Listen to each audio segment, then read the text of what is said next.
It seems the world has been a very concerning mix of what we see as good and evil, good and bad, if you like, to try and be less emotive about it.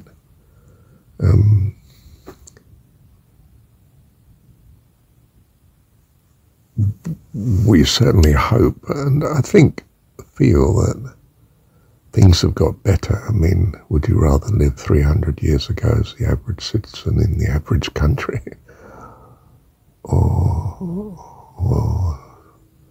what we think of as the average citizen today? I don't think so. You'd rather live today. But,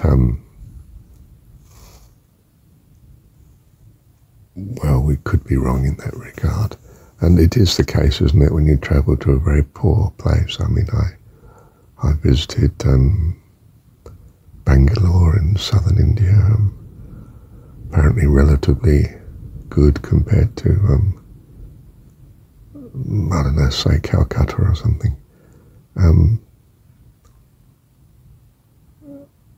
Appalling poverty. Some affluence, of course, hiding away in there, but gosh. But as regards the daily living of people, the ones I met, I don't mean I wanted to exchange my lot with them by any means, but they seemed, I want to say in some sense, happier even.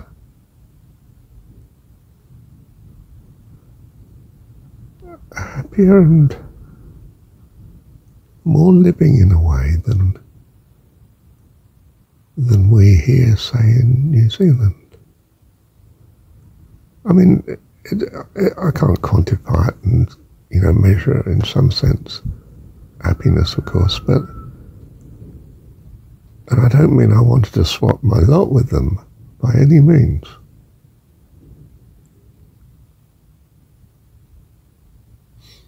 I suppose what I'm saying is, in a more deeper spiritual way, that God has us experience what we experience for our appropriate purpose. Of course, I know in my heart I want to trust and believe that's to be the case. And, of course, this was just bewilderingly unfounded when I was secular. And had no trust in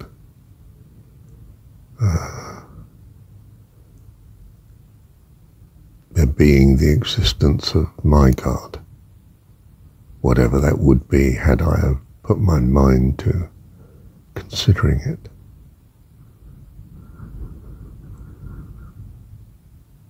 So I don't mean I have an acceptable answer to those that have a different value system to myself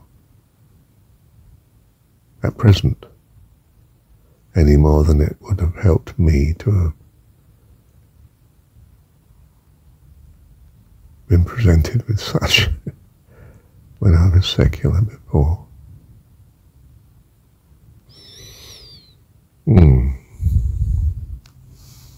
But as an observation, yes, I can see that the planet has become richer in some ways. Some people, a lot of people have. And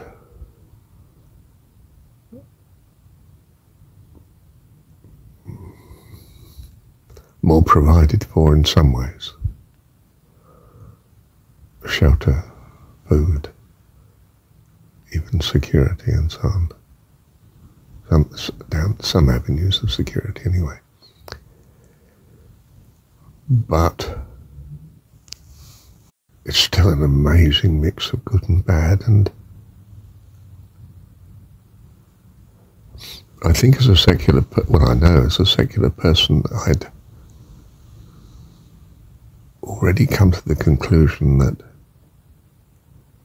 good and bad is a sort of relative type thing and very personal in evaluation. And it's always there, necessarily. And therefore, if our happiness and well-being depends on what we see to be good or bad, our happiness and well-being doesn't necessarily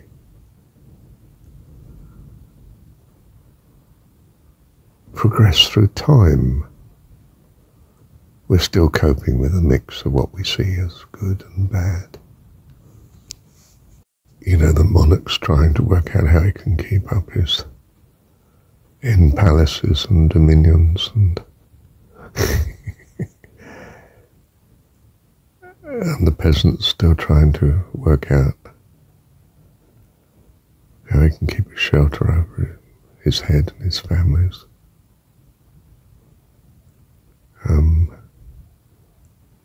They're still vexed by the issues they're coping with. And those issues are very important relative to them and their experience.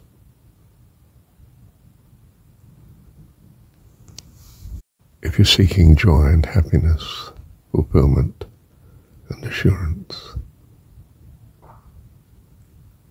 it has to be in some sense in the way that you're viewing all this activity that we call living.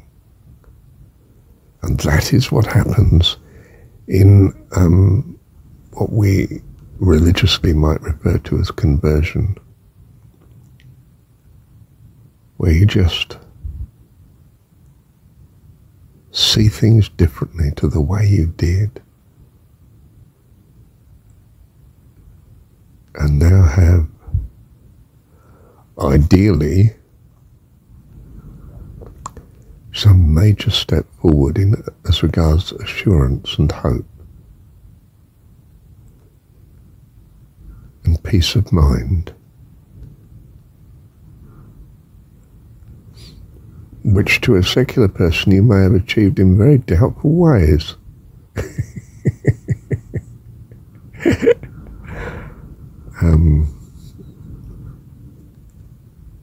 That the secular might label, as I used to, that it was just escapism from the realities of life.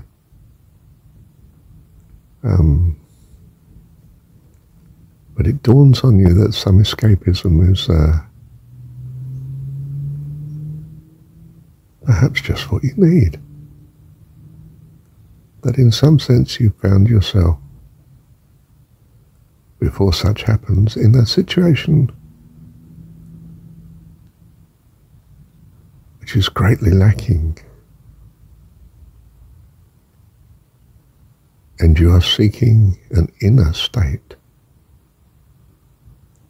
that is not, and it's nothing to do with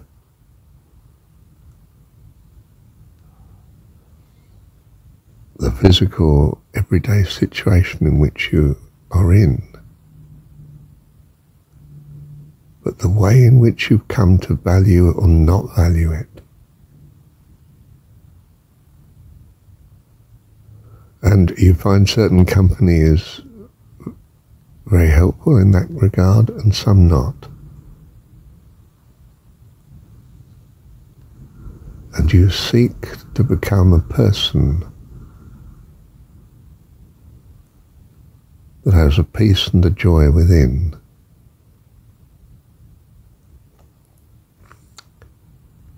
and a benevolence, loving kindness without. And you may or you may not realize that this is incredibly helped by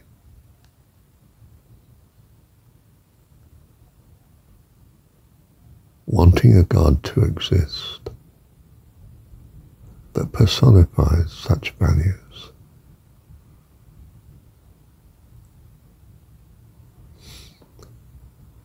And you may have no idea how such understanding may appeal to you when you're in the secular state. Yet you can find through different experiences of living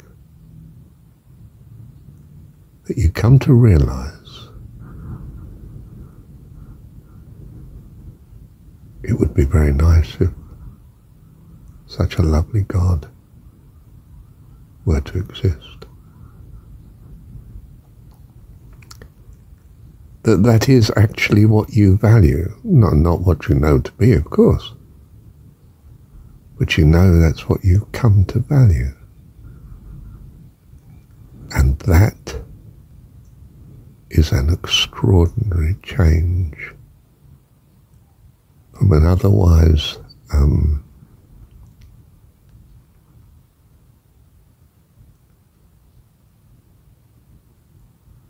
utterly secular state where you do not choose to recognize you would value such.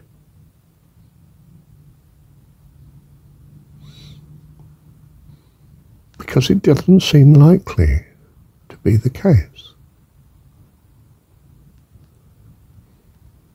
But you can go through a life's experience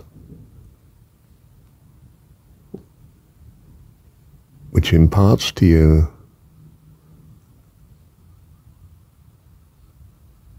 such a love of the idea of the possibility or the conceivability of such God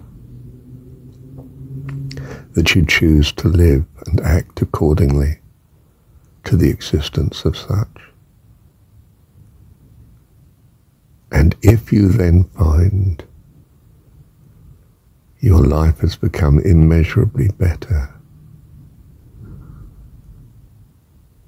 wonderful, well, you'll know the way you're going to go, don't you? Thank you, Heavenly Dad.